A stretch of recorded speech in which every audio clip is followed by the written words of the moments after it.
Hello guys, welcome to my channel. I'm Samantha the Introvert. Today I want to give you my personal review on episode 8 of last Twilight. I already did my reviews on episode 1, 2, 3, 4, 5, 6, and 7. Links are in the description below, so without further ado, let's get into it. The drama starts off with Day admiring the jasmine and smelling it. Mark came and Day says he can see, but it's obvious that his vision is getting worse. But at least it's not blackout like at the race. And Mark suggests that it could be that Day was tired that time. They got a video message from Anne and Pla inviting them to their wedding. They say they will accept books from all their guests, and of course, Anne says envelope of money. They said he would like to go, but he knows his mother won't let him, so Mark says he will try to talk to her. They got shy because Mark called him his boyfriend and kissed him. The scene then shifts to show us that Day went to the doctor, and the doctor says Day's eyes have gotten worse since the last he visit. While everyone is trying to take in all the news, Day making sure he asking all the right questions. I don't blame Day. If I know these things happening to me, I need to know what to prepare myself for. The mother asks how long it will take until Day becomes completely blind, and the doctor says he can't tell. But if he must guess based on a patient he had with similar traits, he says Day has 3 months.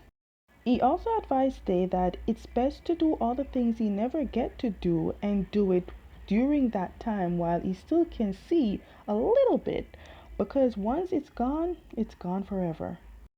Later on, Day is asking to go to Anne's wedding, but the mother doesn't want that. But the sad thing is, she won't be with Day because of work.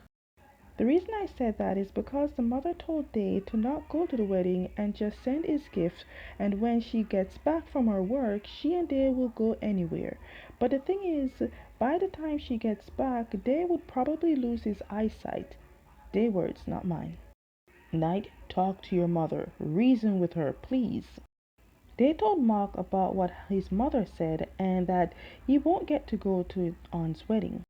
When Mark said he will persuade the mother on letting Day go to the wedding, Knight came in and told them he spoke to the mother already and she agrees to let Day go to the wedding. On one condition. The only reason the mother agrees is if Knight is the one bringing them, but Day doesn't want that. Day outside and he said he decided to give Anne and Pla the last Twilight book. You can't tell me anything. This is a merch. I still need to know why Day doesn't like Knight. They went to a rest stop because Day says he needs to use the bathroom. Honestly, anything that Knight says is an argument. They told Mark he wants to go home, but because Mark knows Day really wants to go to the wedding, Mark sees a bus going to the destination they're going. When they got in the bus, Mark, who hurried to sneak away all the bags that they brought, saw money inside his bag and saw a text from Knight. Knight texted saying that he gave them the only cash he had and that anytime he called, they must answer because it might be urgent. So, yeah, this also indicates that Knight knew that Day and Mark would do this plan. Knight is always watching. They were never out of his sight. While in the bus, they stopped because the bus broke down, but they couldn't wait until it's fixed, so they went on a different transportation. While on their way, Mark opened up about his father passing away when he was young, and they said both his parents separated when he was young, and he lived with his mother ever since. They reached their destination. I love seeing a sign upon the hill like Hollywood. Their first stop was the beach. And you can't leave without playing in the water. I'm telling you, when you're watching drama, you have to look out for the messages on the t-shirts. They started pouring their art out to each other and kissed. Later that night, they ended up stumbled on a party. They definitely having fun, and I like that for him. It's morning, and they basically got drunk and slept on the beach. While going through their bags, Day says he can't find the book he brought for Anne and Pla's wedding. After making Mark panic, Day told Mark it was a joke and that he had the book all along. but Mark didn't like the joke and left. At least that's what he made Day believe.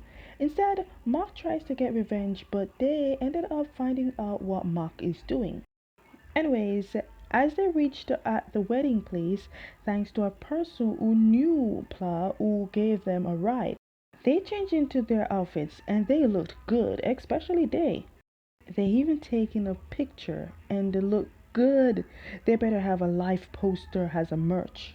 They out here making vows like they the one getting married. They finally reached, and when they was about to give the book, these women told them there is a specific place for that, and also the bride and groom asked all the guests to write on why they chose this book to give. So while Day speaks, Mark writes. This is nice. The bride and groom saw their special guest. They even got introduced by a hotel owner, and he's also Plath's friend. They went on stage giving their speech and answering questions about themselves. They are so sweet. A woman came up to the shy Day to dance. After that, Mark came to dance with his man. They're just in their own world. After the dance, the episode ends with a big cliffhanger by Day's father showing up. Okay, guys, that is the end of my personal review on episode 8 of Last Twilight. Stay tuned for my review on episode 9. And as always, if you like my review, give them a thumbs up, subscribe, hit notification bell so you never miss any of my videos, and I'll see you next time.